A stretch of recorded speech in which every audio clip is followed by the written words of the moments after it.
Thanks very much. What I want to do in this session is not to start from the headlines that everyone will probably be familiar with. You can't open a newspaper or turn on your computer screen really without, if you're looking for news, without seeing headlines of horror really from the Middle East, of war, of conflict, of sectarian tensions, and so on and so forth. What I want to start from is to try and give people a bit of a basic framework for understanding imperialism, how it has shaped the Middle East as a region, and also where resistance to imperialism from both within the region and particularly from below within the region has played out. And then I will come on to some of the bigger issues that we see kind of dominating the headlines. So we can talk a little bit about ISIS, we can talk about the question of sectarianism, we can talk about the question of Palestine, or the refugee crisis as being driven by the dismemberment and destruction of Syria through both counter-revolution and military intervention from outside. The reason for doing this, I think, is because as Marxists, we seek to not just explain the world, but to change it. So we don't start from the detail of the conflicts and the dynamics of what's happening on a daily basis. We actually look for the underlying reasons and try and find tools for analysis that will help us grasp the welter of very confusing events, the key links in the chain to both understanding and then acting to change the world that we live in. So I want to start really with the question of what is imperialism. People may well be familiar with the idea of imperialism, you could call it the kind of evil empire version of imperialism, the Star Wars version of imperialism. The imperialism is Darth Vader striding out along the corridors of the Death Star and obliterating planets. Actually, that is part of what imperialism is about. It is, if you live in countries that make up most of the world, then your experience of European domination of those countries is, to be honest, not that different to the experience of Alderaan being obliterated by the Death Star. That European countries, in particular, at the stage of capitalist development from the 19th century onwards, took over large parts of the world in a very similar pattern. And of course, it's not simply a one-way process. There's always been resistance from below. But what I want to do is actually go beyond that picture of imperialism as a kind of as a metaphor for brutal military conquest or for colonialism, and look at the relationship between imperialism and capitalism. One of the reasons for doing this is to explain the difference between earlier empires, the Roman Empire, the Ottoman Empire, all sorts of the Inca Empire in South America, and imperialism as we understand it in the sense of a phase in the development of capitalism as a global system. And theoretically, this idea really owes its greatest debt to the Bolshevik theorists and leaders Lenin and Bukharin, who wrote about this in the midst of the First World War. I would very much encourage comrades to go to, if you haven't already, read the short pamphlet from the Education for Socialists series on imperialism, because this has a number of articles in it that would be a good starting point to get into this question further, and then to go on to read for yourselves what Lenin wrote about imperialism and what Bukharin wrote about imperialism. The key ideas really that are relevant to what I'm saying in this session, though, are the way in which Lenin and Bukharin rooted the concept of imperialism in the competition that is at the heart of capitalism, which I'm sure people will have been talking about in other sessions. That dynamic of the competitive drive to accumulate, has at its heart a mechanism for driving the biggest sections of capital, the biggest corporations, and the states to which they adhere, to parcel up the world between themselves. This is quite a complicated process. I have had for, in fact, more than 100 years, corporations that may have relationships with more than one state. It's not simply the case that major corporations are only relate to single states. So the overlapping boundaries between states and capitals are sometimes complicated. But in general, there is a convergence between sets of capitals and particular states. So although, for example, a big company like Google operates across the world, it has a specific relationship with the US state. It's largely located in the US, and it has probably greater influence over the US government as a result. And you could make the same argument about numbers of different major corporations that operate at an international level.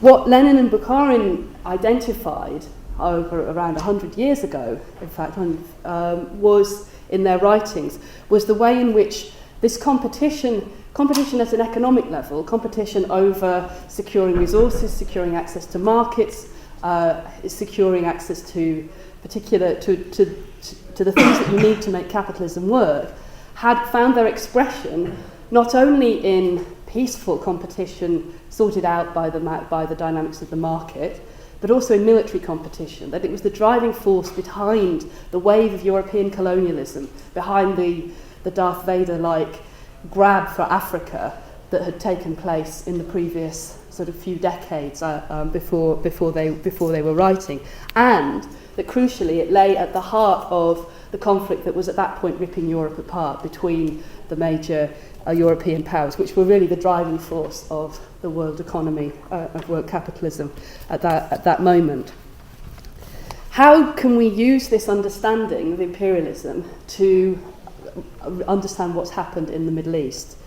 I think here we need to come on to the question of how this form of competition, the way in which it drives the biggest, that capitalism goes in the direction of the biggest sections of capital and their states parceling out the world, how has that shaped the Middle East? Well, actually, it's very easy to see that if you look back over the last 100 years. Again, around 100 years ago, in fact, the Sykes-Picot Agreement is, in fact, its anniversary is this year, in the midst of the First World War.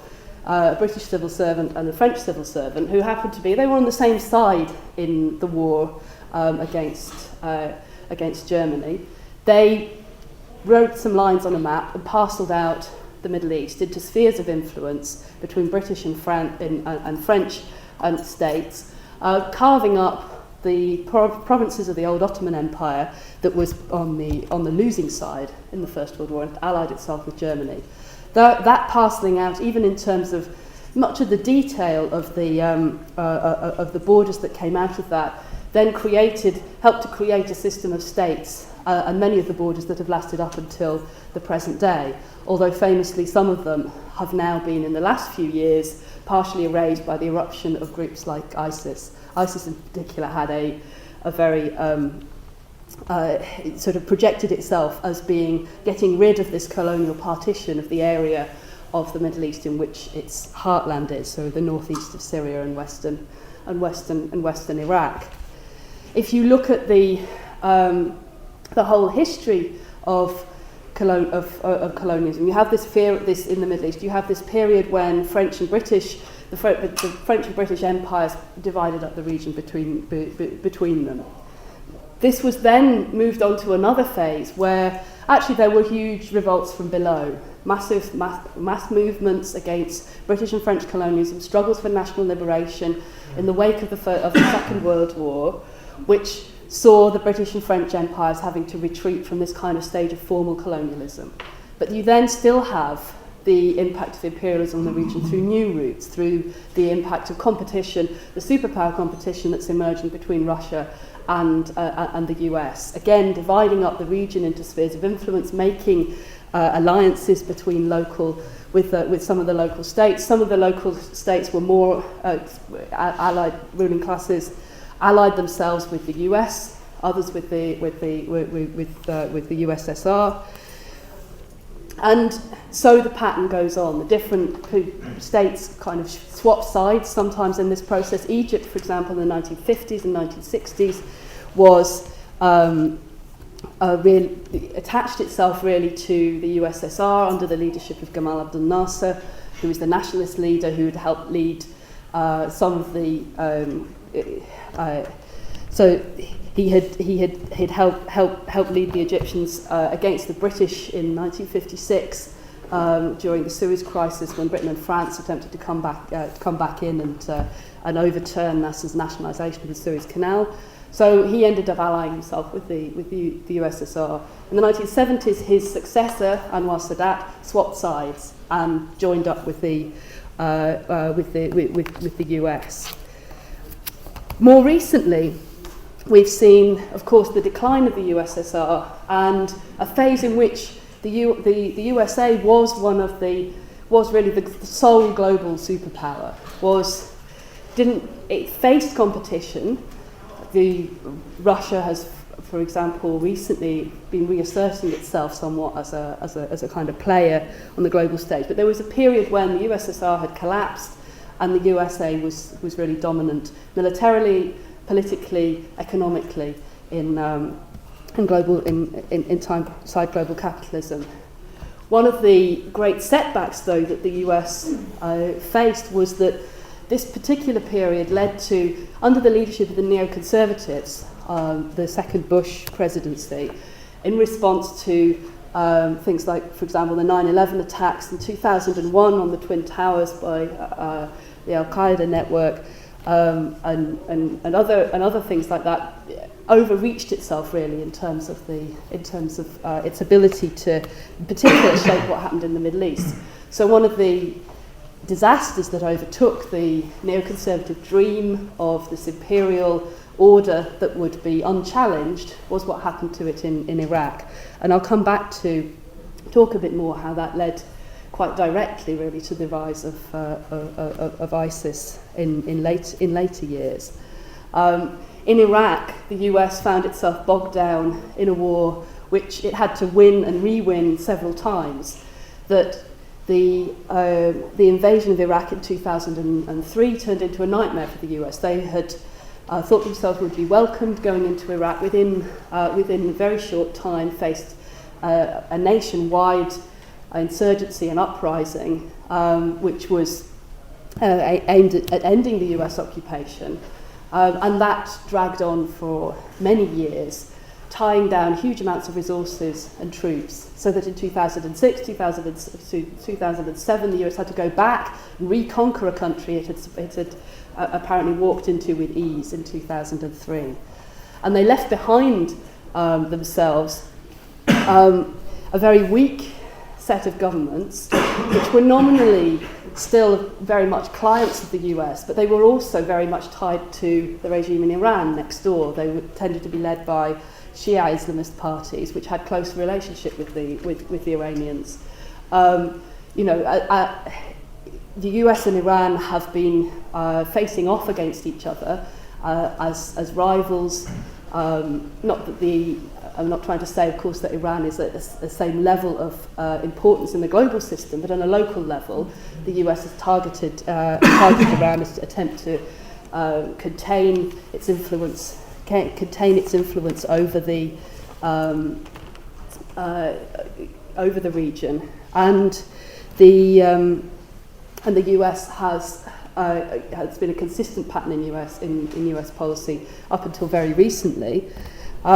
So it's a huge setback to end up that the result of all those US lives lost, all that money spent, the catastrophe that engulfed Iraqi society, the vast numbers of people who were killed, and the destruction that was wreaked. And the result of it was a government that actually listened as much to the US's enemies in Tehran as it did to the US. And this is compounded much more seriously, of course, by the onset of the global economic crisis in 2008. So after 2008, again, the constraints on the US acting as this global superpower without any restrictions, this kind of dream that the US neoconservatives had of remaking the world in their own image, faced huge setbacks, because the money that's available for foreign ventures is far constrained. pressures are for sorting out the economy at home, and so on, and so on and so forth. So you can see from that how imperialism has played a key role in shaping the Middle East. I want to say briefly something here, though, about the importance of how there have always been resistance both from within the region and from below. I want to distinguish between these two ideas. Firstly, in the case of resistance from within the region, people from a whole range of different social classes and backgrounds have wanted, for different reasons, to oppose the presence of colonialism or imperialism, the reshaping of their countries by outside forces. And that can go from ordinary people like ourselves who bear the brunt of colonialism, of the exploitation and oppression that comes with it, but also actually people from the ruling class or from the middle classes who find that their ability to, for example, create states of their own, to the abilities to found businesses or to make money, to get an education, to get access to all sorts of the benefits of capitalism in the sense of the modernisation of those societies can be blocked or stunted by imperialism. So when you have national liberation movements, they will bring in often people from a wide range of different social classes, and that when you go from the phase of the direct European colonialism to the more indirect forms of imperialist domination that we see at post-Second World War, there is a phase where the want-to-be ruling classes of the new states that emerge will sometimes fight and be in conflict with the imperialist powers, and that can still happen.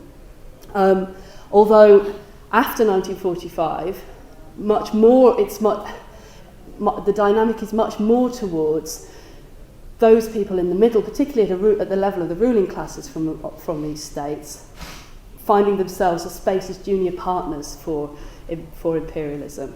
But of course, as I explained, imperialism in the Middle East is a system of competition and rivalry between competing powers. So therefore, they may ally themselves with one block of one imperialist bloc, but therefore be in conflict with another. This is important, I think, in understanding some of the dynamics of what's happening, therefore, in the rivalry between Saudi Arabia and on the one hand, and the kind of axis of states that's connected between the Assad regime in Syria, and which is being supported by Iran. On the other hand, you have now very clearly coming in the US, obviously long-term ally of the Saudis, and on the other side, Russia playing a much more assertive role of saying that it's backing up the Assad regime's offensive in Syria and supporting this group of powers. This doesn't mean that, for example, that Bashar al-Assad is any kind of anti-imperialist. Of course, he never was, and certainly isn't. He's allied very deeply with Russian imperialism and has carried out a bloody counter-revolution within Syria. So I talked about, therefore, resistance from within can span a whole number of people from a range of different social backgrounds, but there is also, very importantly, resistance from below, a long tradition and long history of the poorest people in those societies, working class people, peasants, the urban poor, people for whom they have no stake in the states that emerge after colonialism. These are states where the exploitation and oppression they face under colonialism continue in a new guise. The people who end up ruling these states make alliances with imperialism. They bring in privatisation and cuts to wipe away even some of the limited gains that took place after in the kind of 1950s to 1960s education systems that were set up, healthcare systems that were, housing that was built, and so on. There was a kind of limited period when some of those benefits were passed on, at least to some layers of the of ordinary people and the working class in the region. That's all under threat as a result of the neoliberal reforms that are being pushed through by the regimes of the region. And that's where we come on to the question, very briefly, of the issue of the revolutions, the uprisings of 2011. Because what those revolutions showed was that although they didn't succeed in changing the region for good, they showed that there was huge reservoirs of strength among ordinary people who wanted to go forward and fight not just against the imperialist carve-up of the region, taking up issues such as the struggle for liberation in Palestine or against the US invasion of Iraq and so on, but also took on their own ruling classes with demands for bread, freedom and social justice. In the last few minutes that I've got, therefore, I want to just say very briefly a few words about a couple of the headline topics, and we can come back to this in the discussion. So, in the title of the meeting, we said we'd talk about ISIS. So I want to say a little bit about the relationship between ISIS as a phenomenon and the system that I've just described. So, as I said before, the roots of ISIS lie in the US invasion of Iraq in 2003. Again, if people want to read more about this, I've written some articles in the International Socialism Journal which goes into a lot of this in more detail. But very briefly, the US invasion of Iraq in 2003 and the way in which they used a very sectarian way of parceling out the Iraqi state. They specifically empowered Shia Islamist parties who were their allies. These are the same Shia parties, Islamist parties that I've mentioned, who were also allied to the Iranian regime. They essentially gave them large parts of the state and allowed them to pursue an agenda that was based on a very sectarian vision of Iraqi society that actually resulted in systematic discrimination against people from Sunni background in some areas of Iraq, who were also in many cases ended up on the receiving end of much of the US's military repression as it tried to retake and reassert its control over Iraqi society after in the face of an insurgency and a popular a nationwide military uprising against the occupation. Groups like ISIS flourished in this situation because while at first they had very little hearing among ordinary Iraqis who were horrified by ISIS's sectarianism, by the way in which ISIS targeted ordinary Shia Iraqis, slaughtered hundreds of, for example, Shia pilgrims on religious festivals. You know, they didn't really focus on fighting the US.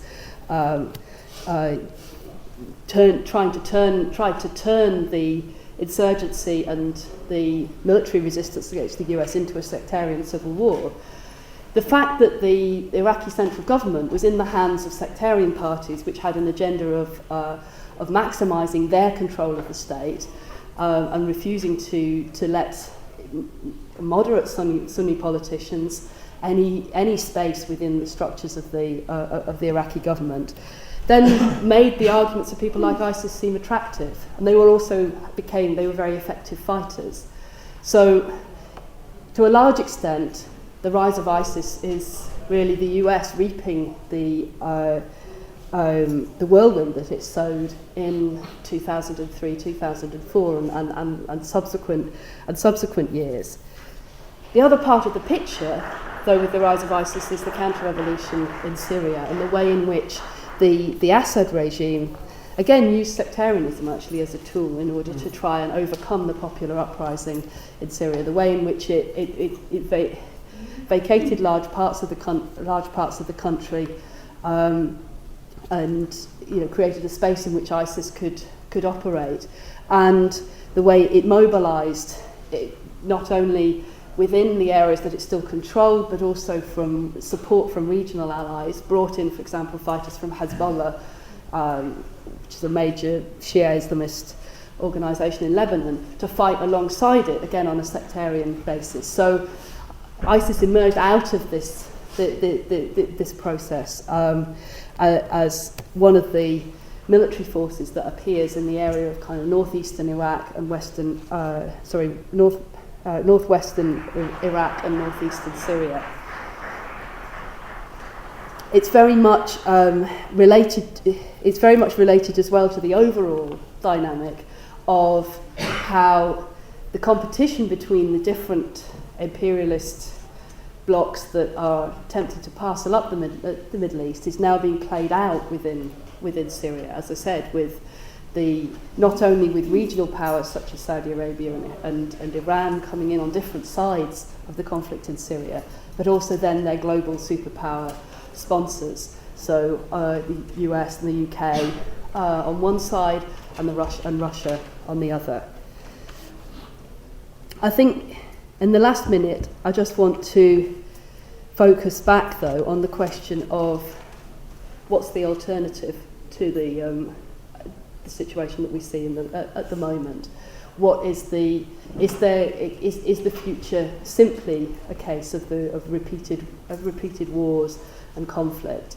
I think what I've tried to do in this session is to explain that the dynamics of a conflict in the Middle East are at their root an expression of the way in which capitalism as a system, the barbarity of capitalism as a system, it's particularly acute in the Middle East because of the competition is driven by, for example, wanting access to oil, wanting access to the strategic routes that go through the region for trade and so on. But it's nothing to do with some kind of eternal essence of people who live in the region or their culture. People who live in the region, who were the driving force of the revolutions in 2011, showed that they were absolutely opposed to sectarianism. They were opposed to the horrors of the society that we see today, and they went out in their millions onto the streets to demand bread, freedom, and social justice. That's why, what we can do from here in terms of solidarity with people who still risk their lives to go out and fight for those things in the region is very important, and that crucially what we do here to resist our own governments continued attempts to parcel up the Middle East for their own benefit is also a vital act of solidarity with people in the region.